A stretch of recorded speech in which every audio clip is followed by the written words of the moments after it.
If you don't mind, let's start with Duke because John Shire's Blue Devils moved to number one in the AP poll on Monday, replacing Auburn, which you might have heard is on a 2-game losing streak.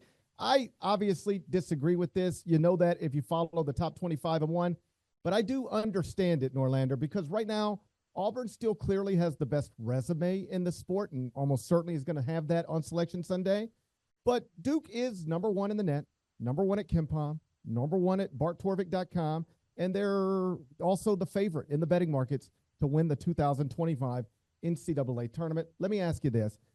Do you think there's a scenario where even if Auburn were to win out, or let's say Auburn were to lose in the SEC tournament title game or semifinals, do you think there's a scenario where Duke can actually pass them and be the number one overall seed on Selection Sunday? What would prevent the selection committee from just saying, resume stuff is resume stuff, but we think this is the best team in the country. We're going to seed them that way? That, I'm sure, is a conversation that will happen. But for your setup, GP, we're saying Auburn wins at least one SEC tournament game, right? Yeah, let's say that because I do think it's possible, if not likely at this point, that if Auburn enters the NCAA tournament on the 3-game losing streak and Duke wins the ACC tournament, I think it becomes very easy, particularly when you factor in the head-to-head matchup played earlier this season. I think it's easy there for the committee to move Duke ahead of Auburn if they don't already have them there. My question is more, if Auburn doesn't go on a 3-game losing streak, is what prevents the committee from just saying, we think it's Duke. We understand that they can't match them win for win, but that's because they play in the ACC as opposed to the SEC, and we're not going to hold a lackluster ACC against an undeniably great Duke program. Well, let's just say that if that happens, all right? If that happens, I wouldn't really be that much up in arms about it. Duke being the number one overall seed, Auburn will be on the other side of the bracket. Duke would be fed into the Newark region. Auburn would be fed into the Atlanta regional, I should say specifically. So for those purposes, I don't think it much matters. I think there's a point of pride of having the number one overall seed. But if the committee, if we do get to that point, you and I agree, we think Auburn's going to be the number one overall seed. I actually think Auburn's going to play really well in the SEC tournament and remind a lot of people of why it was at the top of the sport for the majority of the season. But for the purposes of the conversation, let's say that doesn't happen. And if the committee does use the reasoning that you're putting on the table, then I tell you what, I sure would love to see that represented elsewhere in the bracket. So if they're going to not hold the ACC against Duke and say it's good on its own terms, according to the metrics, then I want to see UC San Diego rewarded for the same thing. I want to see Drake have a seed that is more correspondent with how dominant it has been than, say, an 11 seed, and certainly not a 12. And you can pick a couple other schools where that could be applicable as well. So if they did it, I wouldn't object. I don't want to have contradictory results, though, and have it be true of Duke, but not of other schools. Let's talk a little bit more about Duke more broadly. This is a team that I think you and I agreed in the preseason had the most talented roster in the sport in terms of potential first-round draft picks, all of that stuff. Just in the ways most people define talent, Duke obviously had it. But Duke had mostly young talent in a time where other coaches throughout the sport were telling us you got to be old, not young. Here goes John Shire recruiting high school players. And yes, got into the portal as well. But he's starting 3 freshmen in a time where successful coaches said that's probably not the way to do it. And he has a team that's ranked number 1 in the AP poll right now. Does that say anything about John Shire to you? Anything about the state of the game to you? Or is it as simple as, well, in theory, you don't want to rely too heavily on high school players, but if they happen to be 3 projected lottery picks, then it might be okay. I think the way that Duke is built and operates is largely runs exception to the rule with the rest of the sport. I do remember a year ago or I guess after the conference tournament stuff, Shire got asked about this. I think it was a year ago, maybe 2 years ago. And I remember talking to him afterward one-on-one, and he basically said, like, do you expect me? Like, I'm not going to not recruit, 3 or 4 of the best high school players in the country if they want to come to Duke. That's not going to happen. Like, I'm going to do that, and completely understandable. So he is bucking expectation just a little bit, even with that amount of talent. The impressive thing about Duke that I don't think has been quite talked about enough, though, is when you look at the Blue Devils roster, yes, there are some young guys, and there are older guys too.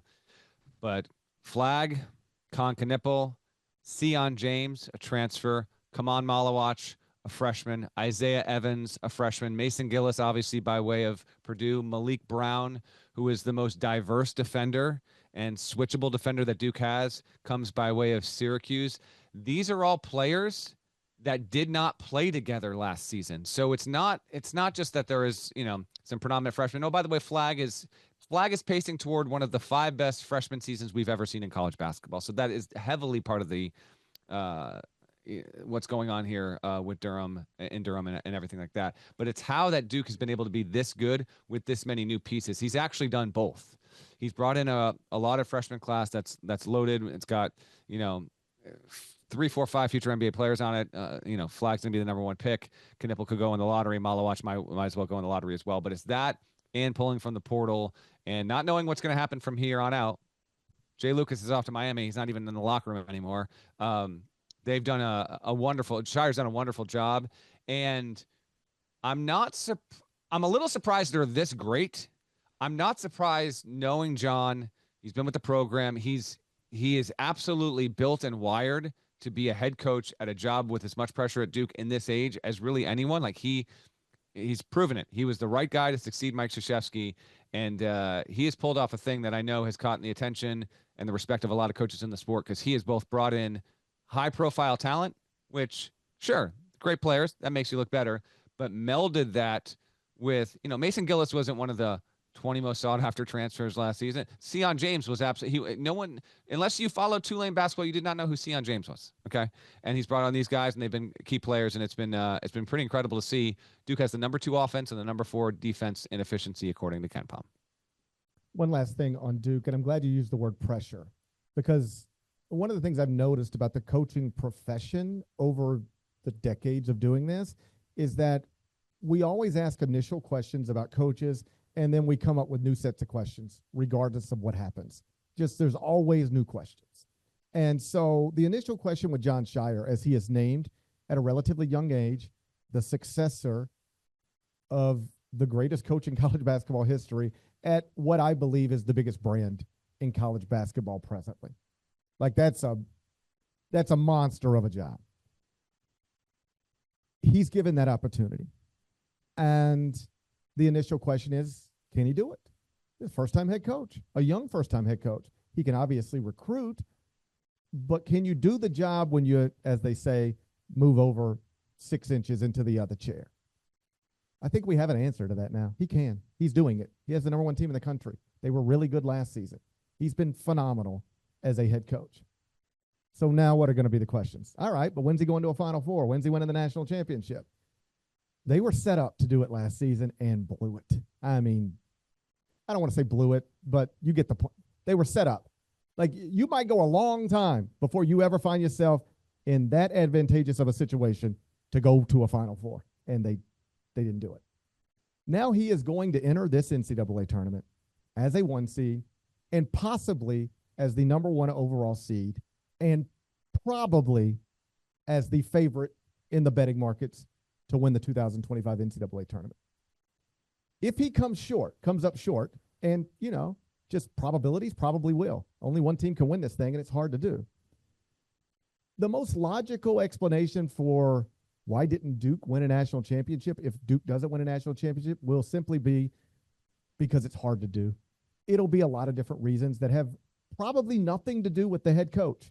But I promise you, I've been doing this long enough to know if you are a significant favorite in the Elite Eight to go to a Final Four and blow it, and then the next year you're the favorite in the betting markets to win the whole thing and then bow out in the Sweet 16, that's when people start asking big questions about you. They won't be sensible questions, perhaps, but they'll still get asked. I think he's going to enter this thing with a lot of real pressure, not job pressure, but a lot of, okay, nice regular season, but if they don't take this thing, let's just say to San Antonio, people will accurately point out that in 2 straight seasons they were set up to get there and didn't get there either time. Yep. The expectation within that building, within the fan base, in general. Duke needs to minimally make the Final Four, or the season is a disappointment. Some would go as so far as to say if this team that's been this good doesn't win the title, it's a disappointment. That's really not for me to evaluate because I'm not a Duke player or a Duke fan. But I think it is fair to say that this Duke team needs to win 4 in the NCAA tournament. Otherwise, it is a failure and a pretty big failure overall. They've been extremely good. It is hard to make the Final Four. Two things can be true at once. But this will be the team that is the most tracked, obviously, and followed in the tournament. And what's going to be a great tournament and a lot of national title contenders. You've got the most famous player in the sport in Flag, the future #1 pick. We've seen what Duke has been able to do, tearing through the ACC. And a lot of people are waiting to see, okay, they're actually going to do this in the tournament? Or people will be all too eager to say, it's not so easy once you're outside the ACC anyway. A lot of people are going to be waiting on that and just waiting for Duke to fail. And maybe it'll happen. Maybe it won't. I'm eager to see the road and how it develops for the Blue Devils starting next week. You'll hear all of that stuff. Let them lose in the Sweet 16 because a team got abnormally hot from 3 and shot 47% from beyond the arc. Just these statistical weird things that could cause you to lose to an inferior team in a single elimination tournament. It happens literally every year. Let it happen to them in the Sweet 16, and everything you just said will get said somewhere and written somewhere. Yeah, they beat up on the ACC, but they were never really that as good as the computer said. That'll get said. I don't even know if it'll be true. In fact, I don't think it'll be true, but it'll get said. Oh, nice regular season, coach. I guess it's easy to get a bunch of wins when you're buying McDonald's All-Americans and coaching against a Leonard Hamilton who just got pushed out and a Miami team that just pushed out its coach or whose coach resigned and who Virginia's got an interim coach. Congratulations. But you saw what happened when you got in the NCAA tournament and you couldn't just beat up on the little old ACC. Like, these are all things that will get said. Hey, one year you get beat in the NCAA tournament when you're supposed to advance to the Final Four. You get beat by a team that ain't ever supposed to beat you. And then the next year you're the betting favorite to win the whole thing and you couldn't even get to the Elite Eight. Well, what does that say about you? It might not say anything, but it won't prevent people from talking and wondering. And these are the types of things that happen in coaching careers. Initially, people are just blown away that you're so good you can get high seeds every year. But if you don't take those high seeds and march them where the seeds suggest you're supposed to be, then people start wondering if that's just what you are. The high seed coach in the regular season who can't do it in a single elimination tournament at the end. As always, we'll see. But I do think, John, given how successful this regular season has unfolded, he'll enter the NCAA tournament with a lot of pressure to, as you put it, at least, and that's a weird thing to say, to set the bar at least the Final Four, but that probably is reasonably where it's going to be for Duke, at least as it pertains to fans not questioning all sorts of things that may or may not deserve to be questioned.